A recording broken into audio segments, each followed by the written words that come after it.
you'll swing by a jewelry store in Greenwich, Connecticut, and tell them you want the most glorious belt ever created. Ted, we discussed it before, but let's give the listeners just kind of a short little reminder. Who came up with the idea, and what did you think of the idea of the $1 million belt? Well, okay. WrestleMania 4, and I think what they were trying to do is appease a lot of people. I think originally WrestleMania 4, because I was the main heel they were pushing at the time, was maybe going to be me and Hogan, and I beat Hogan and I have the belt for a while. But then obviously, if you're a heel in the new WWF, you're not going to be the champion very long, because kids want to see the champion, the good guy, have the belt. And so, originally I think that's what it was supposed to be. And I don't know what issues that they had with Randy at the time, but anyway, so it was Pat Patterson who came to me and let's say, hey, Ted, it's just like, and basically he said that. He says, we could do it this way. Or he says, let's just say, for example, that we, and I always loved, I call it making all the people out there that think they're smart to wrestling, and they're going to tell you, here, this is what's going to happen.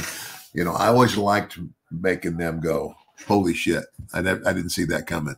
Yeah.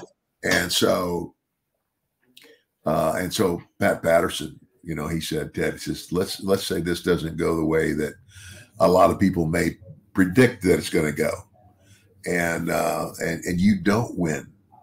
You end up in the last match, but you end up with Randy Savage, and Randy Savage, who up until that point had been a heel, and he wins, and that basically turned him babyface. And you have your run with Randy, and he says, but here's the deal. But in your arrogance, you basically say, I don't need your stinking belt. I'll create my own championship, and I'll defend it every week. And that was the whole idea behind the $1 million championship.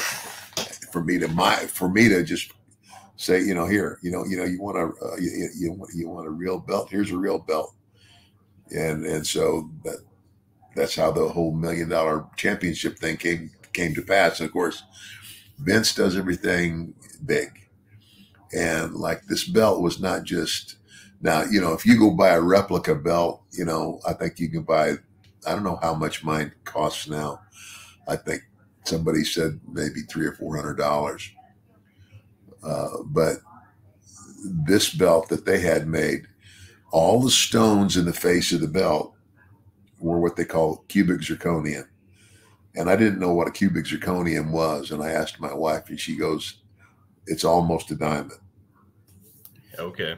And I said, okay, almost a diamond. So it's not a diamond, but it got great value. And I think, so in the face of the belt, like the big dollar sign, and then the one on each side, the smaller ones, I think there were 700 cubic zirconiums. Wow. $50 a piece. That's an awful lot of money. $35,000. Ooh. Yeah. That is not a cheap belt. Times $50 a piece is $35,000. And that's just the smaller ones. But and because its estimated value in 1980 when they had it made, it was $40,000.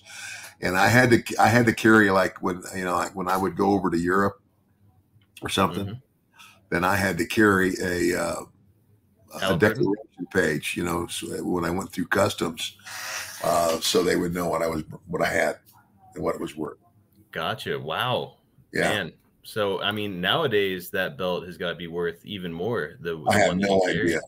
It would be, it's like, yeah, that'd be interesting. I'd love to find out. I mean, I don't know what it would be, but I don't know how much a a little bitty cubic zirconium like that would go for now. Here's the other thing that you've got to consider is like that was on TV, and you held it, and guys like Stone Cold Steve Austin held it. It was involved in some major angles with Jake and with Virgil. And so like this now the belt's value has gone up because of the exposure that the belt had as well. So the exact belt itself is probably worth, I would say, upwards of $100,000 or more. Yeah, I would think so. Man, absolutely wild. Well, look, I wish I had it. That's the first question. Now I always take my replica with me to take pictures with the fans, and I go, "Is that the real belt?" I said, "No." I said, "I wish it was, but it's not." Well, if you happen to swing by the Hall of Fame this weekend, you got to tell Hunter, like, "Hey, man, I should really have that belt." Well, this is what's funny. On the back of the real belt, there are at the very, very, very top of the belt are 3 diamonds on the back, real diamonds. And I saw that and I said, "What is that?" And they said, "Those are real diamonds." And I said, "Nobody can see them. Why?" He said, "Well, Ted, if anybody ever asks you, are the diamonds in the belt real? You can say yes, and you won't be lying." Smart. Oh, isn't that funny?